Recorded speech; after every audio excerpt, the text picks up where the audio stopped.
What's going on, fight fans? This is Capital Combat. The name says it all. I'm Rob Jarrell, and we are back, at least doing the boxing previews. Hakeem has done a few of the UFC previews.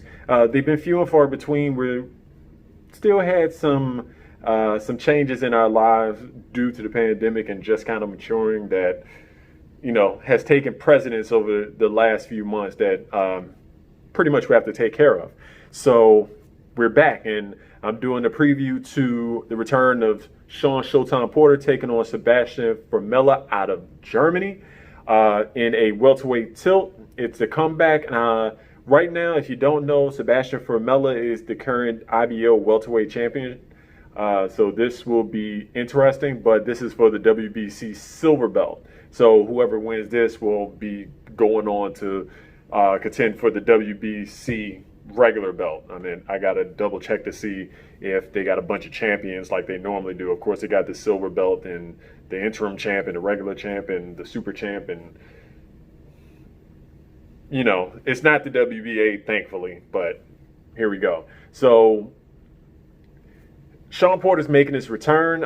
Again, he is coming off a layoff again due to the pandemic. Almost a year after his loss to Errol Spence Jr. in a split decision. And he's going to fight this dude, Sebastian Formella. And there's not really much that I can say. Formella is an undefeated guy, glossy record, 22-0, but he only has 10 KOs. And he's fought some undefeated prospects or one-loss prospects in Germany. But to be honest, I don't really think he's fought outside of Germany that much. Just kind of looking at his record. Of course, I always have my computer and my phone on me. Just looking at his record, all his fights, except for maybe one early one, have been in Germany. And a lot of the times when you fight in Europe and you're not fighting other real high-level prospects, you really don't know what you're getting yourself into. And from what I can see, this guy Formella is slightly taller than Porter, longer reach, but he doesn't seem to have the physicality. He's obviously a good boxer. He's got a really good jab. He likes to fight from the outside. He doesn't really do a lot on the inside. Even when he can push his guy against the ropes, he always makes sure he's maintaining his distance, his range smartly. And he's a little subtle defensively. He does turn with punches.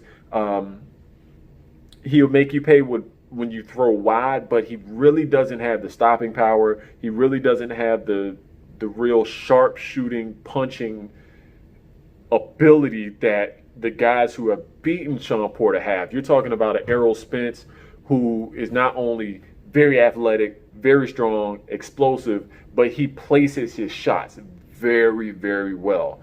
We're talking about a guy like Keith Thurman, who also very athletic, places shots, very explosive puncher, but he also has a lot more movement to him.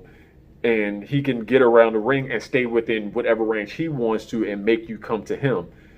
Formella mostly goes back and forth, doesn't really have a whole lot of lateral movement, doesn't have the greatest upper body movement.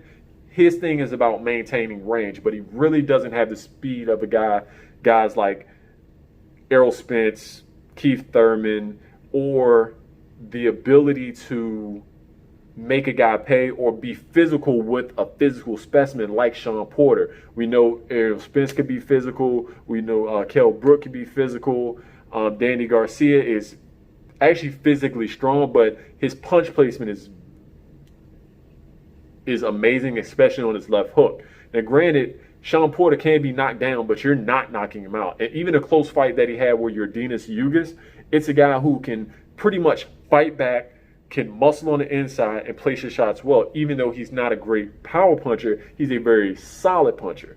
This guy Formella is not that. From what I can see, he has decent placement, but he hasn't been up against a guy who is as relentless, as strong, as athletic, and has the conditioning that a Sean Porter has, and the experience. I mean, Sean Porter only has about 9 more fights than Formella, but you're talking about he's fought B plus to A plus fighters for the last 5, 6, 7 years. I mean, we can go down the list. I mean, you got Errol Spence Jr., Yugas, Garcia. Granados is a good fighter, just not a great one.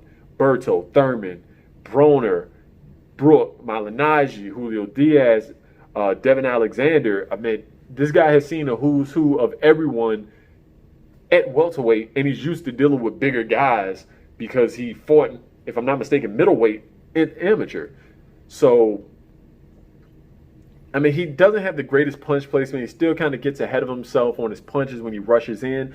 But Formella really doesn't. He might get a flash knockdown if he can throw a left hook and make Porter reach by going back and then countering him. But I don't think he's going to be able to counter him consistently over 12 rounds. So I'm going to be honest. I expect Porter to knock him out maybe by the 8th round. I mean, he has the power, but he has to settle and take his time. But he could just physically rough him up too over 12 rounds, and that could really break Formella. And as he tires, Porter's really going to start placing those shots and really start throwing some bludgeoning shots. And he has an underrated jab when he decides to use it. And considering that he gets full extension on his punches, he may take away that range that Formella wants to keep versus his opponents. So pretty much look out for that. I'm taking Porter knockout by the 8th round. If not, I mean, he's just going to rough him up, push him against the ropes, head in the chest, and hit any and every part of Formella that he can. That's all I got for you today. This wasn't going to be something that's really long. Just looking at the rest of the event, you'd have a prospect, Levon Navarro, taking on a very game experienced Justin DeLoach. Nathan Gallimore taking on the undefeated Sebastian Fundora. That I think he's like a 6 foot super welter, 6'5" super welter. And granted, super welter is 154, and he's taller than I am. I'm 6'4", and he's 6'5.5", almost 6'6". So he's about to fight a praying mantis. And also look out for Joey Spencer, who's going to be opening the fight. He may be on television. They haven't said, but he's going to be opening the fight against a one-loss guy, Sean West. So that's all I got for you today. If I have time, I'll knock out the Elida Alvarez taking on Joe Smith Jr. preview. Look out for the heavyweight tilt preview by Hakeem, which is going to have Dillian White taking on Alexander Povetkin in a pretty interesting bout, to say the least. I mean, I really can't call it because Dillian White has only got the one loss, and he's still a good fighter, but he hasn't looked the best, while Povetkin has been up and down as far as his outcomes. And we know he's been popped for PEDs, so you never really know what you're going to get with him. But until next time, fight on. This is round 1, and you've already lost. They don't seem to see that everything we've done is coming and cost. My fists are on fire. I perform till I perspire.